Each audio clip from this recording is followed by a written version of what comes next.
Good morning, students. Today is the last lecture of the same chapter we were doing from next last classes. That is of just fiber to fabric, as we are doing today. Yesterday we did about wool, how the wools are obtained, what are the main steps of the wools. Now today we are going to read about silk, life cycle of a silk moth, silk production means how the silk is produced or obtained, properties of silk, and the health hazards in silk industry. That is what happens during, what causes or what diseases are caused due to silk industry. So what is the silk? What have you heard about the silk? You know the word silk, that means it is a natural fiber but obtained from animals. It is an animal fiber we are getting. Which kind of animal, or we can say which animal do you know from the where we can get silk? Do you know about that? Yeah, you know that is a silk moth. So silk is another important animal fiber.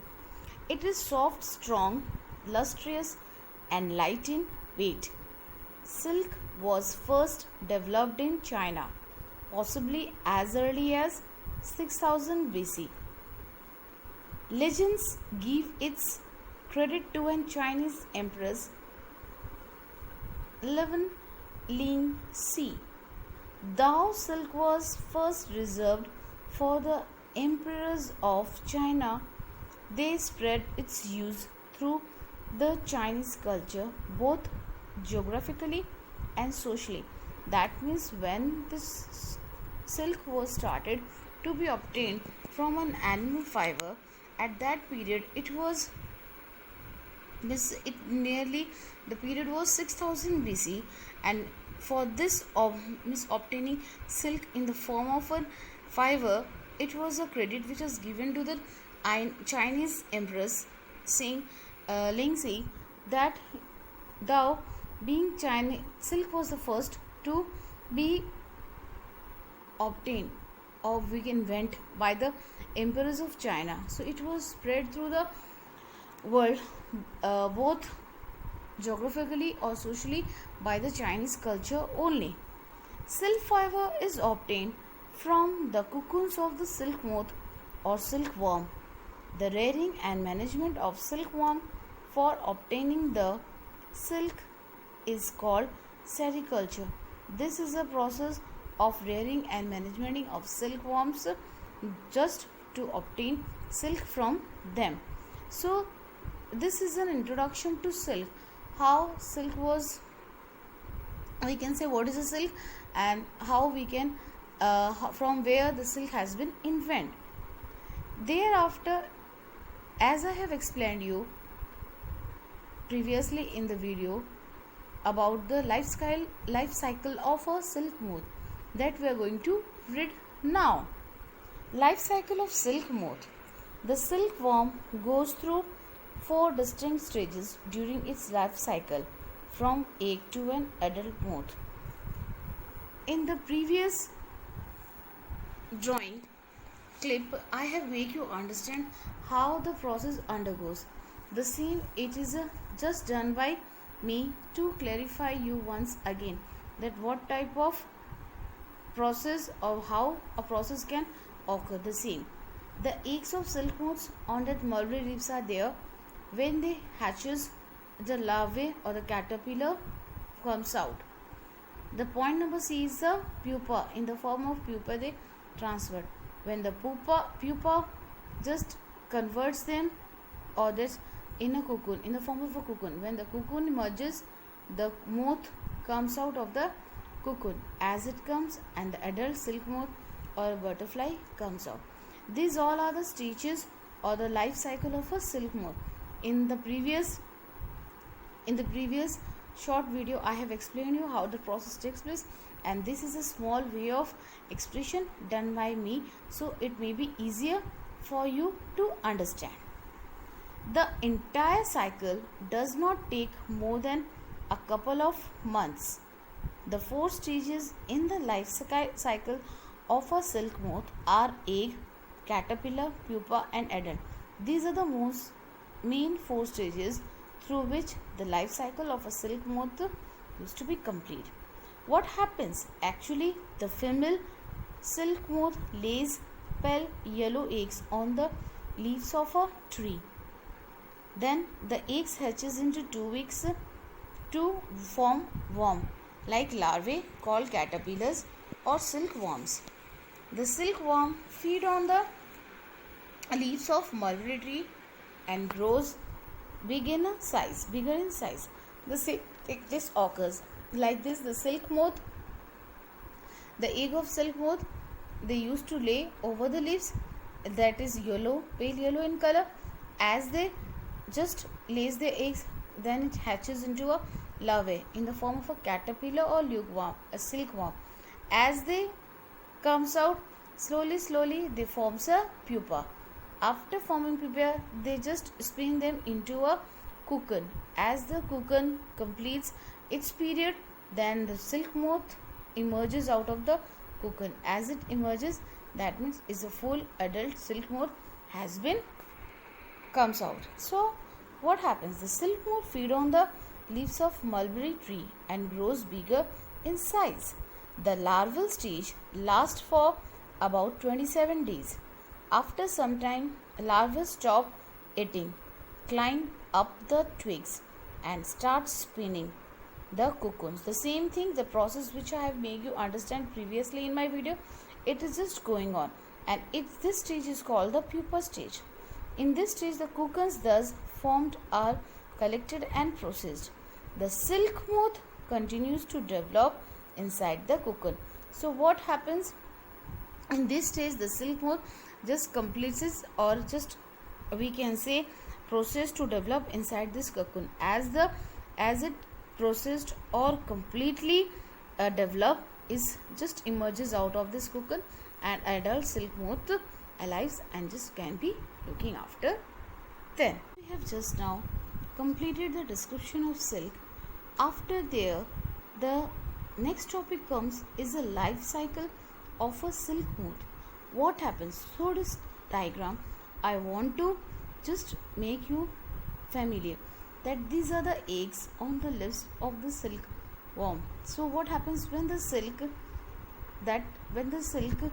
just pass on the leaves, there a tiny black caterpillar hatches out its egg. That means on a leaf they used to lay their eggs. Then again from there the caterpillar eats mulberry leaves and grows bigger and bigger. They used to feed with the mulberry leaves only, so they have to have mulberry leaves in return, and this time at this stage they we used to call larva. Now what happens? As the day passed on, the caterpillar sperms a cocoon of silk threads around itself. That means they used to just enroll themselves with the silk in the form of a cocoon. Now like this, the caterpillar spins a cocoon of silk thread around itself. So now what happened? Inside the cocoon, the caterpillar changes into a pupa. This is a diagram of a pupa. You can see over here. It seems that inside the cocoon, it's all much familiar. We can say a cocoon changes to pupa. Then what happened? As the pupa changes into a moth, the moth comes out of the cocoon. The moths comes out of cocoon. That is, they usually fully be grown up and they become adult. Now what happens? As they done, the adult moths meet with each other. They used to mate, and the female moth lay many tiny eggs.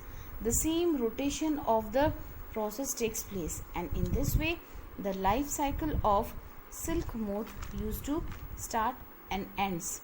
So this is just a small description that you can understand for the life cycle of a silk moth, but still I have tried in a smaller figure that you can understand, that we are going to discuss now. What happens at the end?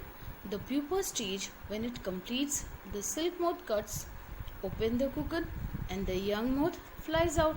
That I have already shown you in the diagram last page. Now how the silk production, that means how the silk has been produced. The cocoon are put in hot water which kills the worms as well as loosens the filament. The filament are taken out from the cocoons by the process called reeling or filature. It is done in special machine. The resulting fiber is known as raw silk. It can be dyed into various colors. Now what happens, you know that cocoons were spinned by that after the pupa. So as the cocoons completed or matures, what we used to do, we used to put them in the boiling water or hot water, which kills the worms as well as the filament loses from that cocoon. And as the filament are loosed from that, we used to take them out, and that process is called reeling or filature, and it is done in special machine, and the resulting fiber is known as raw silk, and it can be dyed. We have already done, that means we have to give them various colors which type of we want. Silk fibers are then spun into silk threads which are woven into silk cloth by weavers. That means silk fiber as we get from this process, by the process of reeling or filature, when we get silk fibers, then these fibers are spun into silk threads, and then silk threads were woven by the weavers to form a silk cloth or garments. Now what are the important properties of silk? Miss, what advantages we can say, or what a good quality of silk can be assumed if we want to just see. Silk is the strongest natural fiber. It can be stretched to almost 25% of its original length. We know silk is like that cloth, it can be stretched comfortably as we want. It can be dyed easily, it can be colored easily. It is extremely elastic as we can stretch it near about 25% of its total length, then we can, that means it's extremely elastic, and it is the smoothest and the finest of all the fibers. Till now, what fibers we have read out, amongst them silk is the smoothest and the finest of all types. Next, what comes, that is the varieties of silk. Means there are different types of silk which differ in quantity and texture, but the differences are due to different varieties of silk moths. You know also we can get different type of silk fiber from different kinds of silk moth. The common varieties of silk available in the market are mulberry silk, tessar silk, muga silk and khosha silk. These are the 4 different varieties we are getting from the market. Clear? Now we have, till here we have completed that what is a silk, what is the lifestyle of a silk, how does a silk obtains from egg till adult moth, or we can say, or what are the properties of a silk. Next and the last topic of the today's lecture is that health hazards in silk industry. That means with this sentence we can say what happens while a person is working in silk industry. What are the we can say hazards or problems they have to face for the production of silk, that is associated with several health problems. Now some of the problems are mentioned over here. That is, workers need to dip their hands frequently in the boiling water to judge whether the silk thread has become soft enough to be extracted, and this causes burning of skin, blisters and open wound injuries. That means what happens, you know very well that if you only puts a hand or finger in the boiling water, what you will be just looking after, you can causes that boiling water causes injuries to your hand or wounds to your hand. Same way, these workers have to put their hands into the boiling water to search whether the silk threads have been extremely become soft enough for extracting. Second is what happened while silk extraction, the workers have to stand near about a longer period or long hours of time, so that what happens, it may causes backache and eye problems to them, because while doing the process of reeling, if their concentration has been lost, that means they can fail to get a good quality of silk. Boiling of cocoons in big water tanks releases lot of fumes and vapors, and this causes respiratory problems such as asthma and bronchitis. So we have to also look after this, that the boiling of cocoon must be taken in under some precautions, so that the worker should not be caused or just be revert with this injuries or problems such as asthma and respiratory problems.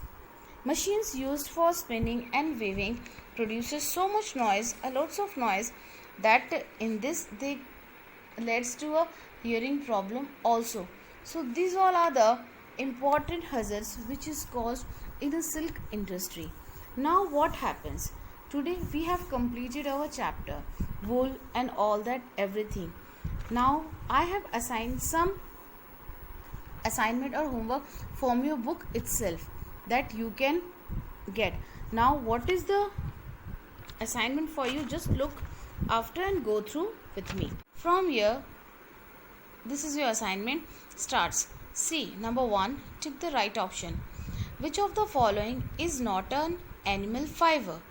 Out of these 4, jute, silk, wool and pashmina.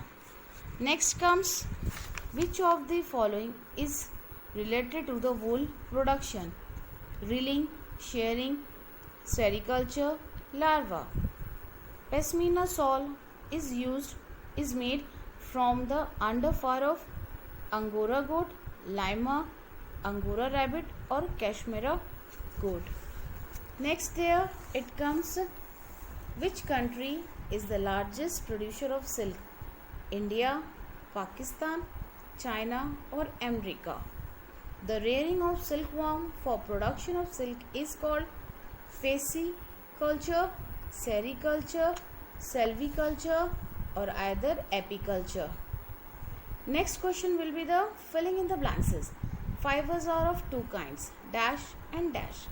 Removal of wool from sheep is called. Egg of silk moth are laid on dash, and the process of shedding the silk skin by larva is known as dash. The person who removes the wool is called dash. Third number, write true for T for true and false for F statements. The Angora rabbit yields best of variety of wool. Yes or no? Workers in steel industry often suffer from asthma.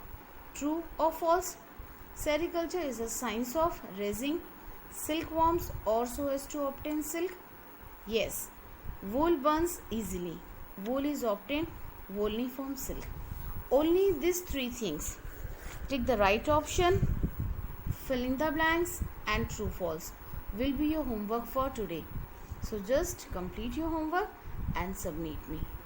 So thank you for today, and for the next class we are going to search with a new and interesting topic.